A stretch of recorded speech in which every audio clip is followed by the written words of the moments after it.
Hello दोस्तों, सुप्रभात, नमस्कार। आप सभी को गांधी जयंती की ढेर सारी शुभकामनाएं। आज गांधी जयंती के शुभ अवसर पर एक क्या अवकाश मिला जो वीडियो डालने का। आप लोग जो है थोड़ा सा प्रयास करेंगे। संस्कृत का वीडियो है। किसका वीडियो बच्चों? संस्कृत का। किसका?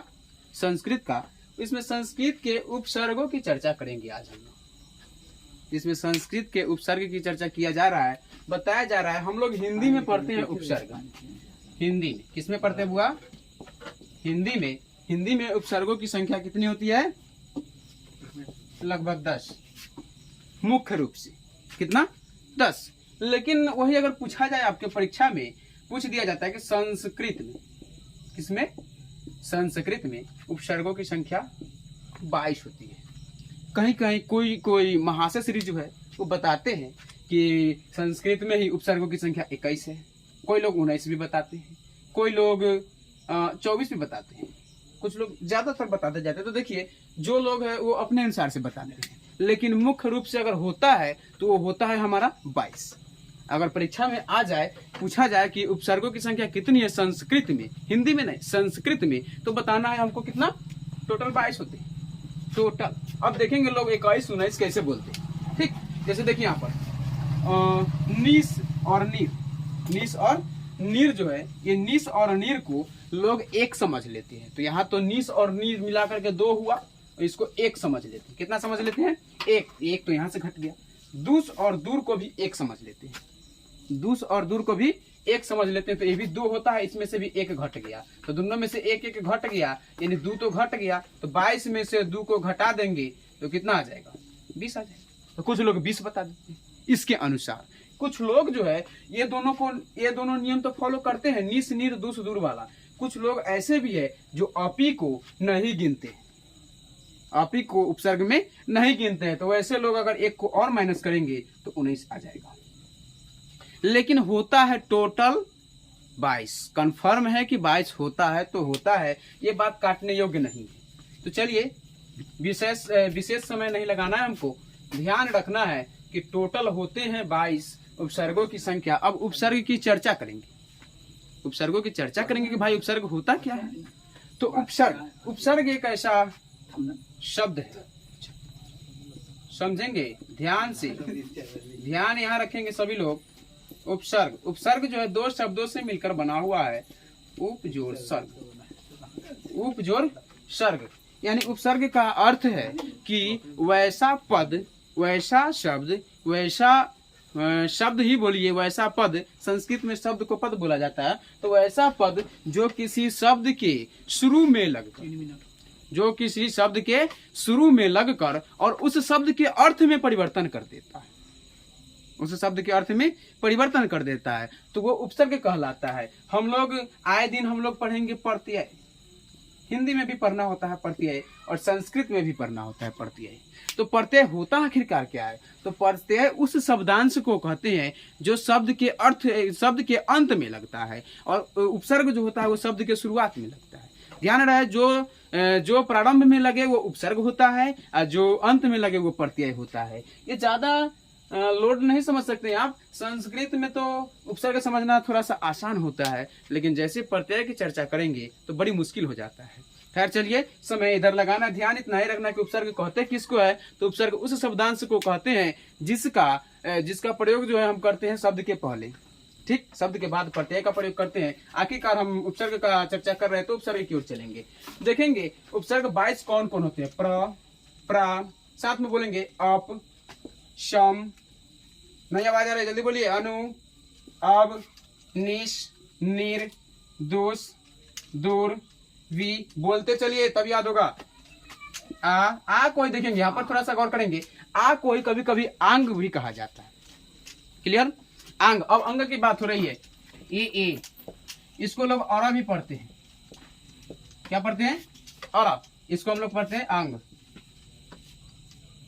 आंग इसको भी पढ़ते हैं, इसको भी पढ़ते हैं। तो ध्यान रखेंगे, इसको अन और औरा भी पढ़ते हैं। कोई लोग औरा कहेंगे तभी चलेगा, यानी आरा हो जाएगा, लेकिन आंग ही पढ़ेंगे तो ज्यादा बेहतर होगा। आ को अंग कहा जाता है। क्लियर? फिर नी, आदि, आपी, आती, शु, उत, साथ ही साथ बोल देंगे अभी, प्रति, परि, उप, टोटल के टोटल 22। टोटल के टोटल कितने हैं? 22 है। अब इससे शब्द जो बनते हैं देखेंगे। प्रभाव, इसको मिटा दे बुआ, चलो मिटाते हैं। प्रभाव क्या बना है? प्रभाव। तो देखेंगे ये प्र जो है आगे की ओर लगा है। हम अभी बोले हैं कि उपसर्ग उसे कहते हैं जो कि शब्दांश के शुरू में लगता है। तो यहाँ देखेंगे उपसर्ग जो है शुरू में लगा है, प्र जोर भाव, भाव अलग निकल गया, प्र यही हो गया हमारा उपसर्ग। उसी प्रकार से अब ज्ञानम, क्या कि सबको समझेंगे तो थोड़ा वीडियो लंबा हो जाएगा, तो आप लोगों को भी देखने में आलसियापन आना शुरू हो जाएगा। और तो हम थोड़ा सा शॉर्ट करते हैं। अब ज्ञानम, अब जोर ज्ञानम, सॉरी ज्ञानम, ठीक। अब जोर ज्ञानम, तो शुरू में जो आया यही हो गया हमारा उपसर्ग। उपसर्ग लगता ही है शुरू में, प्रारंभ में ही उपसर्ग लगता है। क्लियर? चलिए उसी प्रकार से हम देखते हैं विकृति को। विकृति, तो यहां लिखेंगे वी जोर कृति, वी जोर कृति। तो यहाँ पर वी आ गया, क्या आ गया? वी। वी को हम लोग बोलते हैं उपसर्ग। फिर यहाँ देखिए स्वागत में, स्वागत सबको पता है, संधि विच्छेद इसका क्या होता है? सु जोर आगत। क्या होता है भाई? सु जोर आगत। तो यहाँ सु जो आया ये भी क्या है? एक उपसर्ग है। देख लीजिए यहाँ पर उपसर्ग है। उसी प्रकार से प्रति, प्रति जोर एक, प्रति जोर एक, यहाँ भी जो आया वो सब क्या है? उपसर्ग है। यानी उपसर्ग क्लियर हो जाना चाहिए। अब हम आपको बता दें परीक्षा लेवल से कैसे पूछेगा। इससे परीक्षा लेवल से इससे ज्यादा पूछेगा नहीं। अब कितना पूछेगा? तो 2 से 3 ऑब्जेक्टिव पूछेगा, इससे सब्जेक्टिव आएगा नहीं। क्या कि आपको दिखना चाहिए कि इसमें सब्जेक्टिव है ही नहीं। सब्जेक्टिव का कहीं से क्वेश्चन बनेगा। अब ये नहीं पूछता कि उपसर्ग किसे कहते हैं, उपसर्ग किसे कहते हैं, ये क्वेश्चन नहीं आता है। समझ गए ना? संस्कृत में ये क्वेश्चन नहीं आता है, संभवतः हिंदी में भी नहीं आता है। समझ गए? संस्कृत में भी नहीं आता है और हिंदी में भी नहीं आता है। तो ये क्वेश्चन तो आपसे पूछेगा नहीं, जो कि आपको लग रहा होगा नजर में कि सब्जेक्टिव है, तो ये भी नहीं आएगा। उसके बाद आपसे यही पूछा जाएगा, विशेष कुछ नहीं। इसको हम साफ करते हैं, 1 मिनट रुकेंगे लाइन पर। चलिए डस्टर कहीं गुम हो गया है। खैर चलिए, आप ही लोगों की तरह नादान बच्चा सब है, चुराही के ले जाता है, क्या कीजिएगा? सर जी का धन सबका होता है। चलिए खैर ध्यान इधर दीजिएगा। अभी हम लोग बात कर रहे थे क्या चीज पर? उपसर्ग की बात कर रहे थे। कहाँ पर थे हम लोग?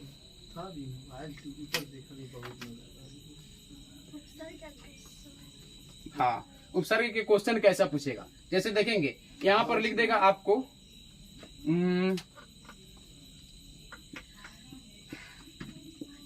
अनुभव, पूछेगा इस शब्द में उपसर्ग कितने हैं या कौन सा उपसर्ग है इसमें।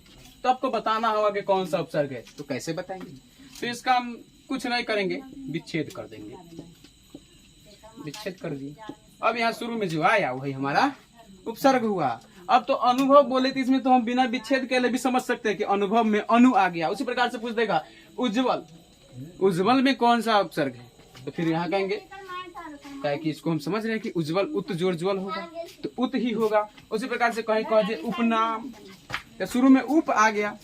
शुरू में क्या आ गया? उप, यानी उपनाम में उप हो गया। कौन सा उपसर्ग हो गया? उप हो गया। चलिए हम आशा करते हैं कि आप लोगों को डाउट नहीं होगा। अगर डाउट होगा तो कमेंट कीजिएगा, कमेंट कीजिएगा। उसके अनुकूल आपको नए नए वीडियो दिया जाएगा।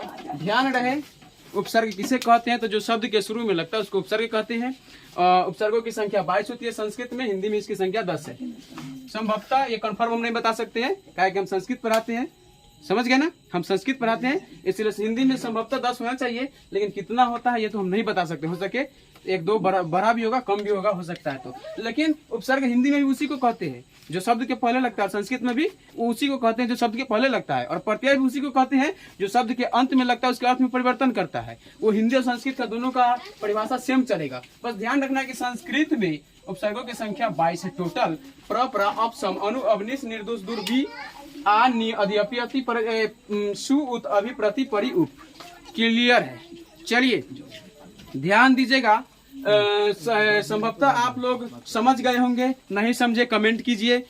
चलिए अब मिलेंगे नेक्स्ट वीडियो में, तब तक के लिए बाय बाय, धन्यवाद। आप लोग आशा कीजिए कि समय मिले सर को वीडियो बनाए। चलिए ठीक।